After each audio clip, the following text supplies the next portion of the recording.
Hello friends, नमस्कार। आप सभी को नमस्कार, सभी का वेलकम इस क्लास में। You all are welcome to this class. Live class में जितने स्टूडेंट्स ऑलरेडी ज्वाइन कर चुके हैं वो क्विकली कंफर्म कर देंगे आपका ऑडियो वीडियो एक्सेसिबल है। All students in the live class please confirm quickly your audio video is okay. तो I am waiting for your confirmation. कर दीजिए confirm so that we can start.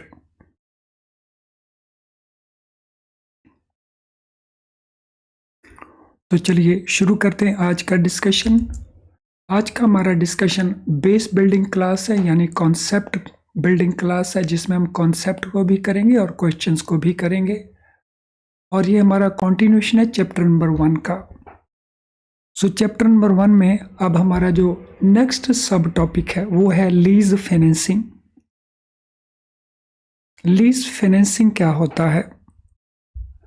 It is activity of leasing out capital assets owned by an institution called lessor to another company called lessee against payment of monthly rents, that is called lease rent for assets consumption or use. Now इस पूरी definition को हम ठीक से understand कर लेते हैं। तो लीजिंग क्या है या लीज फाइनेंसिंग क्या है? तो हम बात करते हैं लीज फाइनेंसिंग की। सो बैंक्स लीज फाइनेंसिंग कर सकते हैं। तो it is activity of leasing out capital assets. So capital assets जैसे मशीनरी हो सकती है, इक्विपमेंट हो सकता है, कंप्यूटर्स हो सकते हैं, व्हीकल्स हो सकते हैं, which are owned by an institution, जो एक इंस्टीट्यूशन के पास है, जिसका ओनरशिप एक इंस्टीट्यूशन के पास है। So this institution is called a lessor to another company. So this another company is called a lessee. So consideration क्या है? Against payment of monthly rent, जिसको हम कहते हैं लीज रेंट। और ये मंथली रेंट कौन पे करता है? लेसी पे करता है। किस पर्पस के लिए पे करता है? क्यों पे करता है? क्योंकि वो एसेट को कंज्यूम कर रहा है या एसेट को यूज कर रहा है।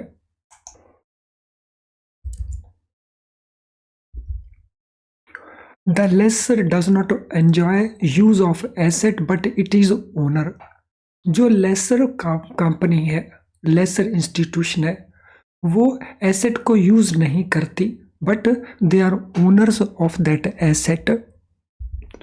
The lessor can write off a certain amount of capital cost in the form of depreciation charge against its taxable profit. जो लेसर है उसको लीज में टैक्स बेनिफिट अवेलेबल है बिकॉज इन एसेट का जो डेप्रिसिएशन है, बिकॉज ही इज ओनर, तो इसलिए इसका डेप्रिसिएशन वो अपने प्रॉफिट एंड लॉस अकाउंट में अकाउंट फॉर कर सकता है। सो जब उसका डेप्रिसिएशन एज एक्सपेंडिचर दिखाएगा टू दैट एक्सटेंट उसका जो प्रॉफिट है वो रिड्यूस हो जाएगा, जिससे उसका टैक्स उसको कम पे करना पड़ेगा। जो उसका प्रॉफिट टैक्सेबल बनेगा उसके ऊपर डेप्रिसिएशन के कारण उसको कम टैक्स पे करना पड़ेगा। So being owner he can do this. So this is big advantage to the laser.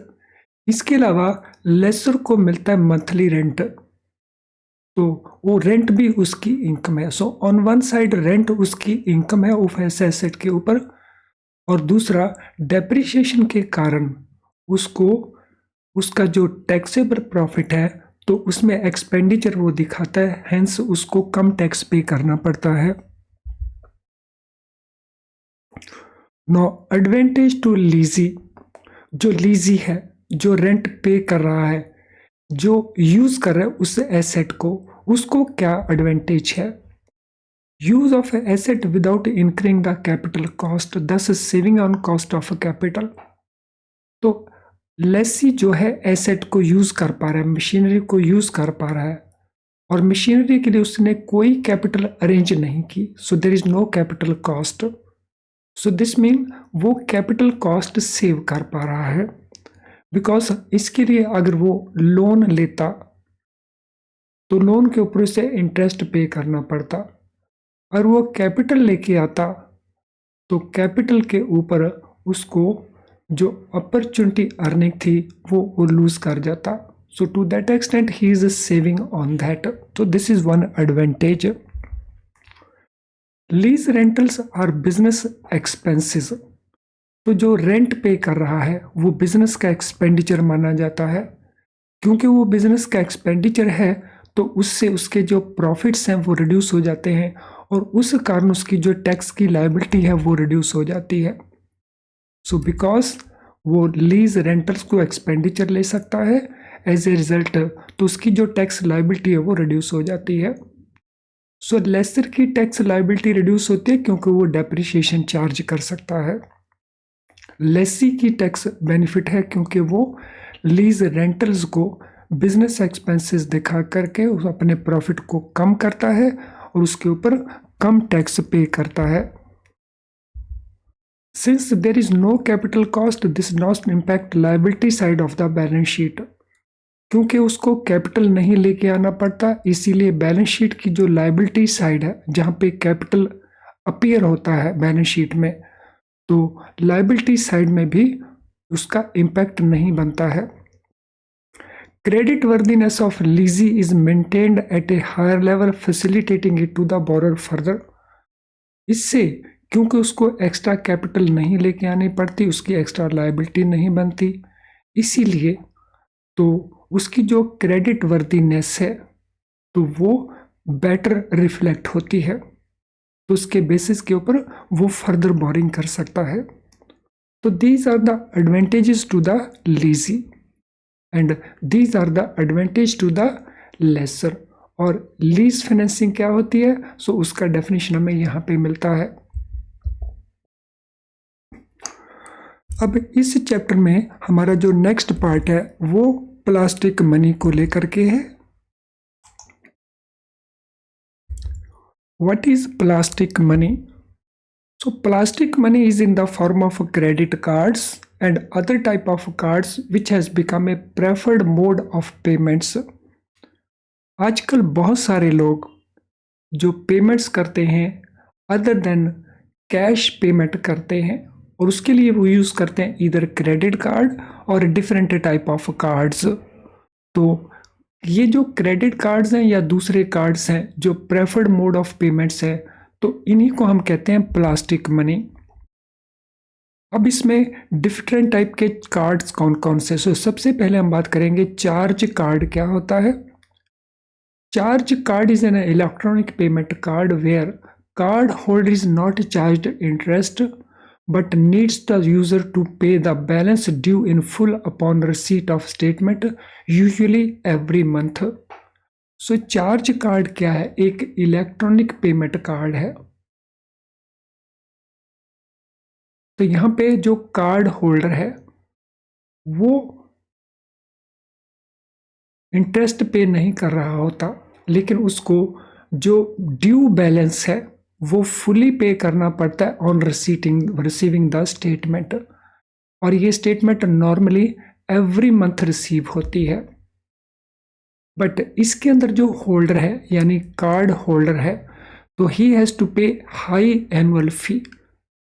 तो जो चार्ज इश्यूर है तो उसकी जो इनकम है इस हाई एनुअल फी से है, और कार्ड होल्डर का जो एक्सपेंडिचर है वो भी इस हाई एनुअल फी के कारण है. तो इंटरेस्ट इसमें रिकवर नहीं किया जाता. So these do not have a pre set spending limit. In card से जो पहले से सेट की हुई एक स्पेंडिंग की लिमिट नहीं होती है. Amount allowed to be drawn varies depending upon usages and payment record built up.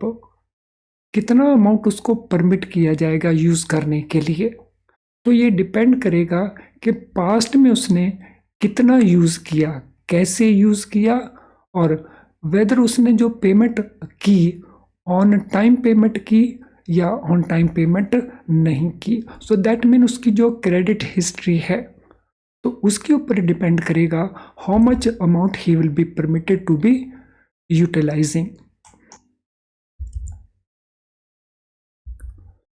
Now next हमारा कार्ड है credit card.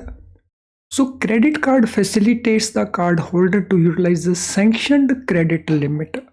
So credit card के अंदर एक प्री सैंक्शनड क्रेडिट लिमिट है, सो जिसको यूज करता है कार्ड होल्डर प्राइमरली किस पर्पस के लिए? For making purchases of goods and services.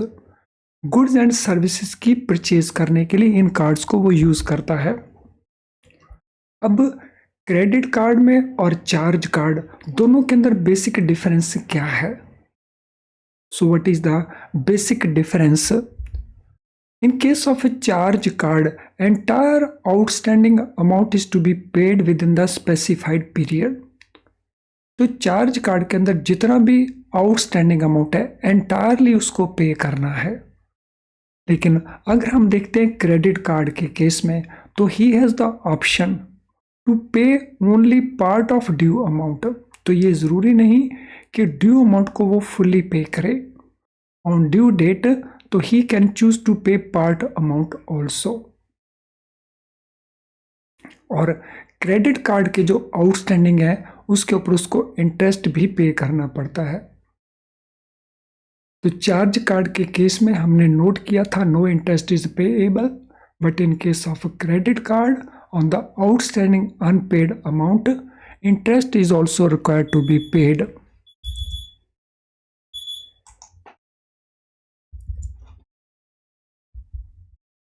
Now, debit cards. Debit cards are similar to credit card in functionality. तो जब हम functionality बात करते हैं तो डेबिट कार्ड तकरीबन क्रेडिट कार्ड जैसे हैं, but in case of debit card transaction amount is debited to card holders account when it is notified to the issuer. तो डेबिट कार्ड के अंदर जो अमाउंट है कार्ड होल्डर के अकाउंट से इमीडिएटली डेबिट हो जाता है जब भी इश्यूअर को, यानी जिसने कार्ड इशू किया, वो उस अमाउंट को इमीडिएटली डेबिट कर लेगा। तो वर्चुअली हम कह सकते हैं कि ये इंस्ट्रूमेंट जो फैसिलिटेट करता है कि सेविंग अकाउंट को या करंट अकाउंट को डेबिट किया जा सके whenever there is need for debt. Debit card को हम कहते हैं यूज नाउ पे नाउ या pay now use now. Credit card को हम कहते हैं use now and pay later. तो दिस इज बेसिक डिफरेंस। तो क्रेडिट कार्ड में there is a preset limit. Interest is also required to be paid on the outstanding due amount.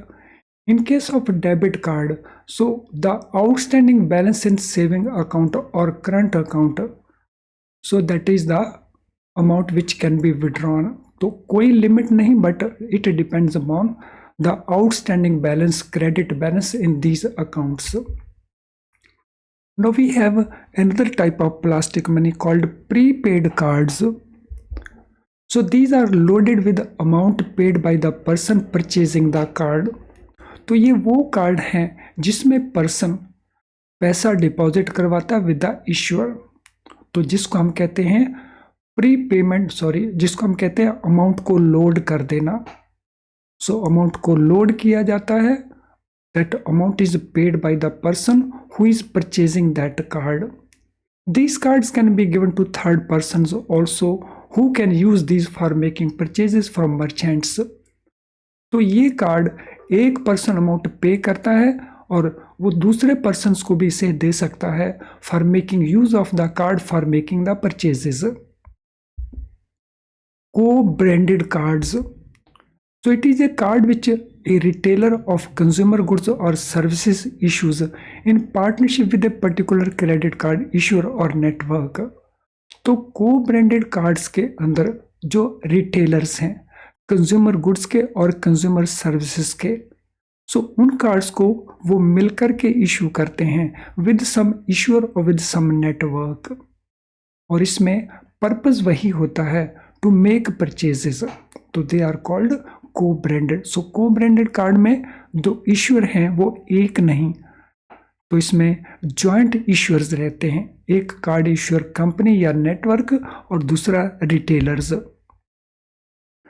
It logos both the credit company and the retailer.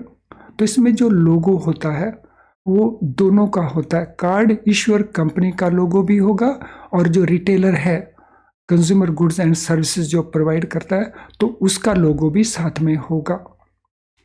These cards earn merchandise discounts, points और other rewards when used with sponsoring merchant। तो इन cards के ऊपर क्या मिलते हैं? Merchandise discounts मिलते हैं, points मिलते हैं, दूसरे रिवॉर्ड्स मिल जाते हैं जब उसको यूज किया जाता है विद द स्पॉन्सरिंग मर्चेंट्स।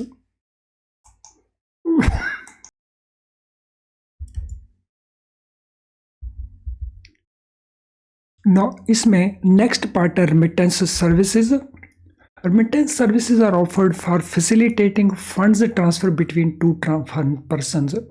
जो रेमिटेंस सर्विस है वो क्या फैसिलिटेट करता है? वो फैसिलिटेट करता है funds transfers between two persons. Traditional services हैं, कुछ मॉडर्न सर्विसेज हैं। ट्रेडिशनल सर्विसेज में कौन कौन सी सर्विसेज हैं? So these are in the form of demand drafts, bankers checks or pay orders, mail transfers and telegraphic transfers। लेकिन जब से इलेक्ट्रॉनिक पेमेंट्स आए हैं तो तब से ये जो ट्रेडिशनल प्रोडक्ट्स हैं इनका यूज काफी रिस्ट्रिक्ट हो गया है। Now technology based services. So technology based services में हमारे पास NEFT है, RTGS है। NEFT no amount limit, but in case of RTGS minimum amount is ₹2 lakh, maximum no limit. Then immediate payment service system है, UPI है, unified payment interface. Then AEPS है, transfer Aadhaar enabled payment system, तो जिसमें basically जितनी हमारी subsidy related payments हैं वो आ जाती हैं। Then there is national automated clearing house. तो दीज आर डिफरेंट प्रोडक्ट्स जो रेमिटेंसेस के लिए यूज होती हैं। तो ये थी हमारी रेमिटेंस की प्रोडक्ट्स। अब sale of third party products. So this is another area in chapter 1। For providing one-stop service to their customers, banks sell third-party financial products pertaining mainly to capital market and insurance sector। One-stop service अपने customer को provide करने के लिए, so bank customer को retain करने के लिए one stop service provide की जाती हैं। तो बैंक उसमें क्या करते हैं? बैंक उसमें थर्ड पार्टी फाइनेंशियल प्रोडक्ट्स को सेल करते हैं। सो जैसे इंश्योरेंस सेक्टर की ये प्रोडक्ट्स हैं, इंश्योरेंस कंपनीज के लिए बैंक ऐसा करते हैं। देन म्यूचुअल फंड प्रोडक्ट्स हैं जो कैपिटल मार्केट का पार्ट बन जाते हैं, तो they sell as agent. Agent के तौर के ऊपर ये प्रोडक्ट्स को वो सेल करते हैं, जिसके बेसिस के ऊपर उनको कमीशन इनकम मिलती है और इसके लिए उनको कोई कैपिटल मेंटेन करने की जरूरत भी नहीं पड़ती, because this is primarily a non-fund service business. For banks, it is additional source of revenue. बैंकों के लिए ये additional source of revenue है in the form of commission. Customers get financial services at one place. तो customer को advantage क्या है? Financial services में अगर उन्होंने इंश्योरेंस प्रोडक्ट्स को लेना है, उन्होंने कैपिटल मार्केट की प्रोडक्ट्स में इन्वेस्ट करना है, तो सब कुछ उनको एट वन प्लेस अवेलेबल हो जाता है। For capital market and insurance market it adds to their depth. जब हम बात करते हैं कैपिटल मार्केट को क्या बेनिफिट है या इंश्योरेंस सेक्टर को बेनिफिट क्या है, तो उनका जो मार्केट है उसमें उनको डेप्थ मिल जाती है, यानी और पेनिट्रेशन मिल जाता है by using available bank customers needs। So इन प्रोडक्ट्स में कौन कौन सी प्रोडक्ट्स आती हैं? इन प्रोडक्ट्स में there could be demat accounts. Demat accounts यानी ये वो टाई अप कर लेते हैं विद डिपॉजिटरी पार्टिसिपेंट्स, और कुछ बैंक अपने लेवल के ऊपर भी डिपॉजिटरी पार्टिसिपेंट का काम करते हैं। देन trading account facility, so for this purpose they tie up with stock brokers. Then there could be 3-in-1 account, जिससे लिंक कर दिया जाएगा डीमैट अकाउंट, ट्रेडिंग अकाउंट और सेविंग एंड करंट अकाउंट। तो bank saving current account maintain करेगा, trading account को broker maintain करेगा, demat account को डिपॉजिटरी पार्टिसिपेंट मेंटेन करेंगे।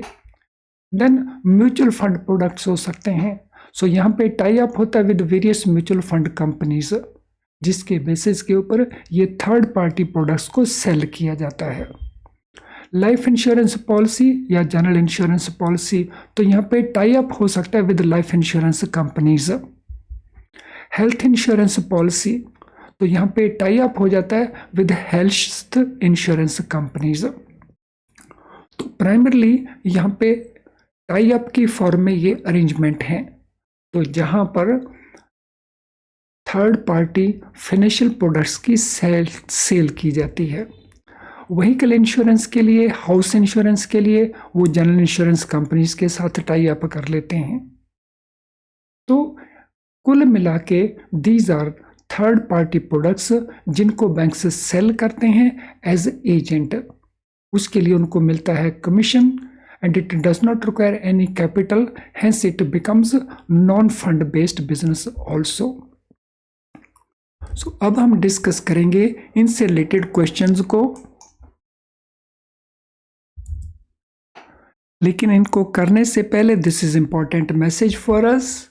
IIBF की बुक्स अगर आप यूज कर रहे हैं for the purpose of preparation, तो इसमें आपको हो सकता है कुछ इश्यूज आ रहे हों। इशू किस प्रकार के? Like this, difficult to understand. ये बुक्स में जो कुछ लिखा है, जैसे लिखा है, उसको अंडरस्टैंड करने में आपको डिफिकल्टी आ रही हो सकती है। वेरी टाइम कंज्यूमिंग, क्योंकि काफ़ी लॉन्ग टेक्स्ट हैं, इनके टॉपिक्स बहुत ज़्यादा हैं, तो इनको अंडरस्टैंड करने के लिए आपको काफ़ी सारा टाइम स्पेंड करना पड़ रहा हो, एंड आप रहते हैं बिजी, तो you may not be finding that much time. Then इसमें जो आपको क्वेश्चंस मिलेंगे प्रैक्टिस के लिए वो मिलेंगे, लेकिन बहुत थोड़े मिलेंगे, वो एडिक्वेट नहीं होंगे, जिससे आप प्रॉपर प्रैक्टिस नहीं कर पाते। तो इनका सॉल्यूशन क्या है? इनका सॉल्यूशन है हमारे best quality very low priced video lessons. इन वीडियो लेसन्स में जो कॉन्सेप्ट हम आपको करवाते हैं वो बहुत ईजी बना करके समझा देते हैं, जिससे न केवल आप उसको समझ लेते हैं, लेकिन आपका टाइम का भी बहुत सारा सेविंग हो जाता है। तो उससे आप सिलेबस को प्रॉपरली कवर कर पाते हैं। और जो हमारा क्वेश्चन बैंक है उसमें आपको मल्टी चॉइस क्वेश्चंस मिल जाते हैं, जिसके बेसिस के ऊपर आप लॉट ऑफ प्रैक्टिस कर सकते हैं। एग्जाम के जस्ट पास जा करके आपको मेमोरी रिकॉल्ड क्वेश्चंस अवेलेबल हो जाते हैं। तो अगर इतना कुछ अवेलेबल है जो आपकी बहुत हेल्प करता है टू पास दिस एग्जाम, तो फिर इसको क्यों यूज़ ना किया जाए? अब ये अवेलेबल कहाँ पे है? So it is available through our app और थ्रू आवर वेबसाइट। तो आप इनको यूज़ करिए और अपने पास होने की जो पॉसिबिलिटी है उनको इंक्रीज करिए। अब हम चलते हैं क्वेश्चंस के ऊपर। Now, what is characteristics of a demand deposit? जो डिमांड डिपॉजिट्स हैं उनका करेक्टरिस्टिक क्या होता है, उनकी विशेषता क्या होती है? Repaid after expiry of the deposit period, low interest rate और no interest, time deposits are for a period ranging from 7 to 120 days. It includes both current saving and overdue deposits and unclaimed deposits. तो हमने बताना है characteristics of demand deposits.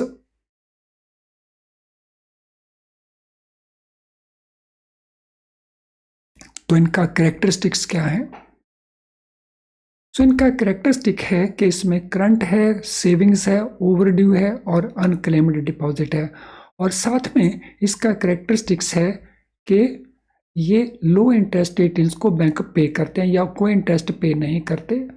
अपने आप में answer D okay है, लेकिन मोर अप्रोप्रिएट आंसर हम ले सकते हैं डी एंड बी दोनों को।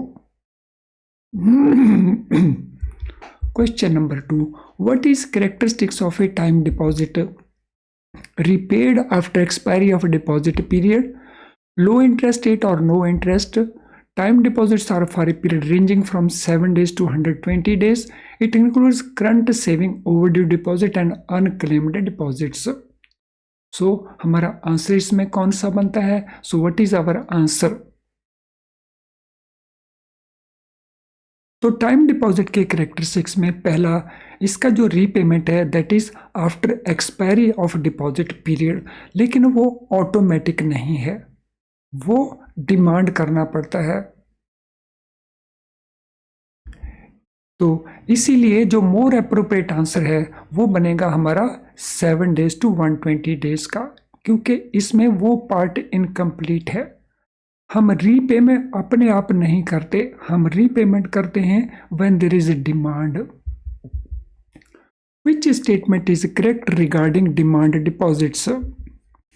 Repaid after expiry of deposit period, low interest rate और no interest, time deposit for a period ranging from 7 to 20 days, it includes current saving overdue deposit. ये question virtually repeat हुआ है और यहाँ पे हमारा जो दूसरा आंसर था तो वो यहाँ पे दिया हुआ है। तो हमने पहले क्वेश्चन में भी यही ऑप्शंस देखे थे, तो उसमें ये करेक्ट था हमने माना और ये करेक्ट माना था, लेकिन वहाँ पे उसने इसको करेक्ट दिया था और इसको छोड़ दिया था, और इसके अंदर वो इसको ले रहा है और इसको नहीं ले रहा है।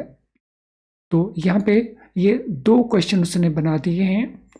Does not matter, after all हमारी प्रैक्टिस तो होती ही है। तो यहाँ पे ऑप्शन बी भी करेक्ट है और ऑप्शन डी भी करेक्ट है।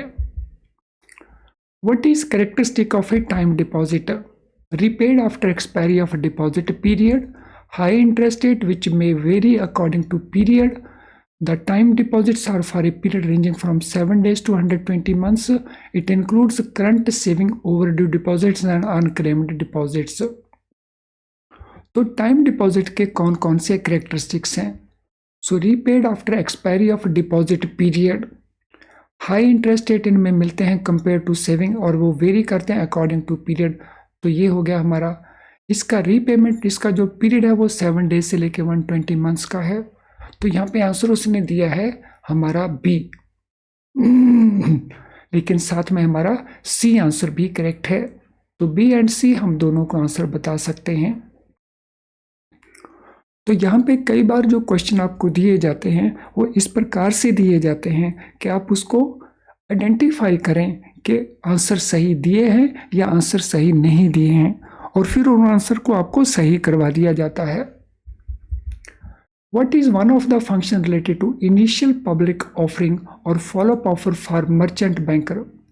मर्चेंट बैंकर इनके लिए बेसिक फंक्शन कौन सा परफॉर्म करते हैं?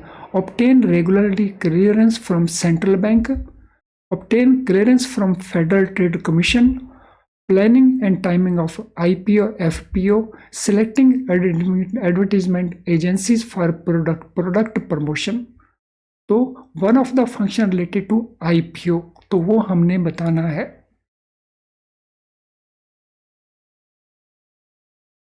One of the functions relating to IPO, तो कौन सा है? कोई एक बताना है हमने।